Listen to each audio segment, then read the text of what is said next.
Na distribuição eletrônica, os elétrons são dispostos na eletrosfera do átomo seguindo as regras da química quântica e possui maior estado de energia o elétron que apresenta a maior soma de energia potencial e cinética, como veremos mais à frente.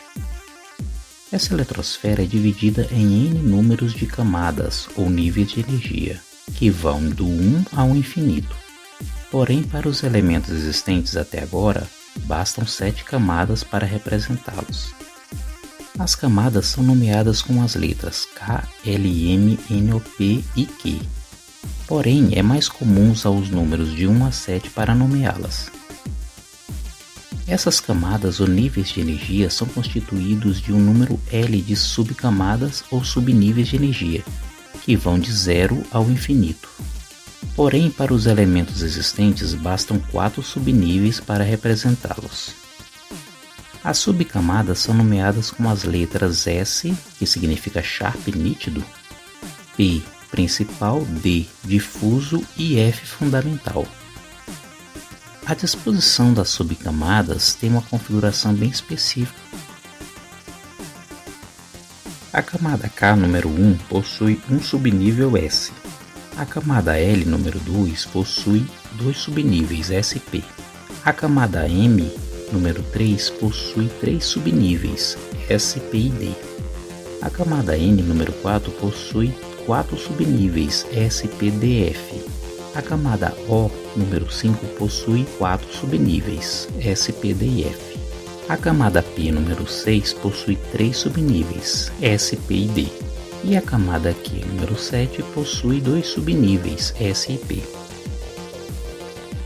Cada um dos subníveis L tem uma capacidade limitada de elétrons. O subnível S comporta apenas 2 elétrons. O subnível P comporta 6. O subnível D comporta no máximo 10 elétrons e o subnível F comporta no máximo 14 elétrons. Basta lembrar que aumenta de 4 em 4. Fazendo a soma, temos o número máximo de elétrons para cada nível de energia.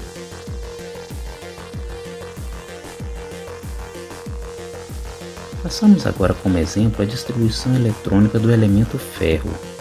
O ferro possui o número de elétrons igual a 26, distribuídos da seguinte forma. Na primeira camada, a camada K, o subnível S recebe 2 elétrons. Na segunda camada, a camada L, o subnível S recebe 2 e o subnível P recebe 6, totalizando até agora 10 elétrons, faltando 16. Na terceira camada, a camada M, o subnível S recebe 2 e o P recebe 6.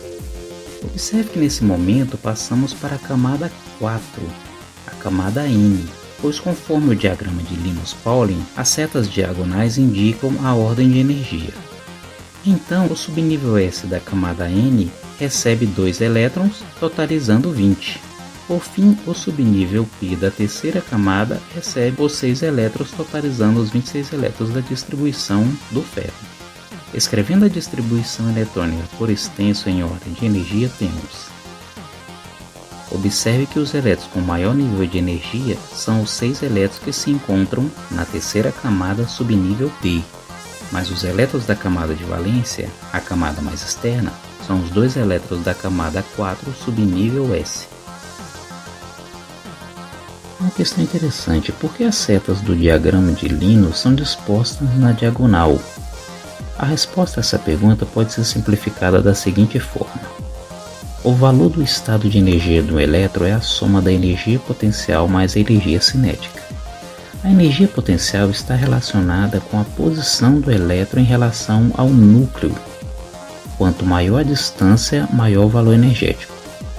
Foi demonstrado por Born, que identificou os 7 níveis N.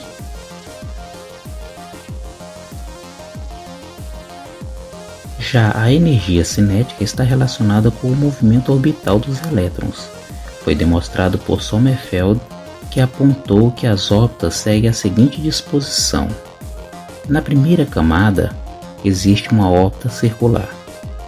Na segunda camada, existe uma órbita circular e uma elíptica. Na terceira camada, existe uma órbita circular e 2 elípticas. Na quarta camada, existe uma órbita circular e 3 elípticas, e assim por diante. Assim atribuiu-se em L os valores de 0 a 4, que são os subníveis de energia. Sendo assim, o valor do estado de energia total de um elétron é a soma de N mais L. Fica mais fácil perceber ao observar o diagrama de Linus-Pauling.